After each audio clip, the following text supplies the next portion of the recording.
Tous les policiers sont méchants, racistes et systématiquement insupportables. On les enlève. Voilà. Pourquoi est-ce qu'on agresse des pompiers? Vous pouvez me dire ça? Pourquoi on agresse des médecins? Pourquoi on agresse des postiers? Pourquoi? Parce qu'ils tutoient les gens? Jamais. Ils sauvent des vies aux dernières nouvelles, les pompiers surtout. Pourquoi eux se plaignent-ils d'être de plus en plus agressés? C'est pas la nature de leur fonction, c'est pas la nature du fait qu'ils contrôlent les identités. Ils font rien aux faciès, ils sauvent tout le monde, ils s'en foutent. La réalité, c'est que dans le contrôle du territoire, il y a une compétition. Cette compétition, elle est de plus en plus violente.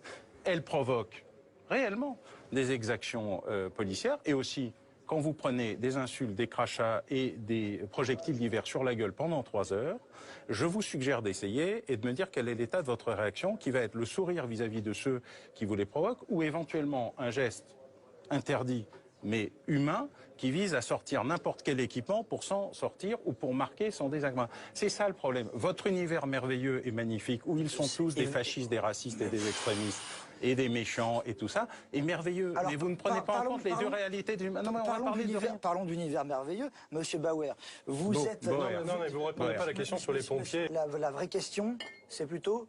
Pourquoi il y a des agressions? Pourquoi il y a des incivilités? Pourquoi il y a une criminalité? Là, en fait, là, depuis tout à l'heure, on est complètement atrophié du cerveau. On oublie la question sociale. La base de la chose, la première des insécurités, c'est l'insécurité sociale, économique.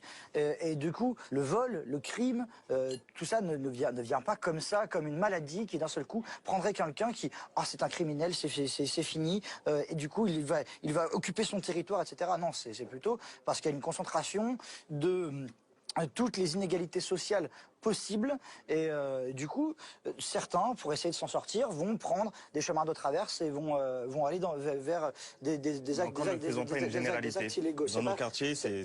Mais j'ai dit certains, j'ai pas dit tout le monde. Et l'agression des pompiers là-dedans. Mais du coup, parler de politique sécuritaire comme ça dans le vent, c'est vous qui êtes dans un monde merveilleux. C'est parce que du coup, vous pensez que en mettant plus de forces de police, en mettant une stratégie de la sécurité, vous allez réduire les actes de délinquance. Vous savez, les pompiers, les messieurs en rouge dans des petits véhicules qui viennent sauver les gens. Non, mais j'essaye d'arriver jusque-là. Bah alors là-dessus, moi je peux pas, j'ai pas attaqué de pompiers, donc je vais pas vous répondre. Parce que vous avez attaqué des policiers avant. C'est ce qui vous donne une légitimité spécifique par rapport à nous. Je peux pas parler au nom de ceux qui le font déjà. C'est très bien. Vous devriez faire la même chose pour les flics. Vous voyez, ça vous permettrait une certaine distance, ça évitera les généralités inutiles et ça permettrait de discuter. Les généralités inutiles, vous en faites aussi quand même. Avec les pompiers?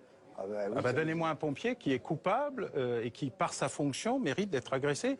Parce qu'il a fait quoi? Il est venu sauver des gens, il a fait une voiture bleu-blanc-rouge, il a fait pimpon pour éteindre un incendie, quand il n'a pas été victime. En plus, vous-même, quand il n'a pas été victime d'un guet-apens. Non, mais oui, vous devriez pleurer sur les pompiers, vraiment. Vous généralisez beaucoup plus que vous le faites sur qui que ce soit d'autre. Ça vous changerait, vous verrez. Les gens qui vous sauvent, il faut toujours les respecter.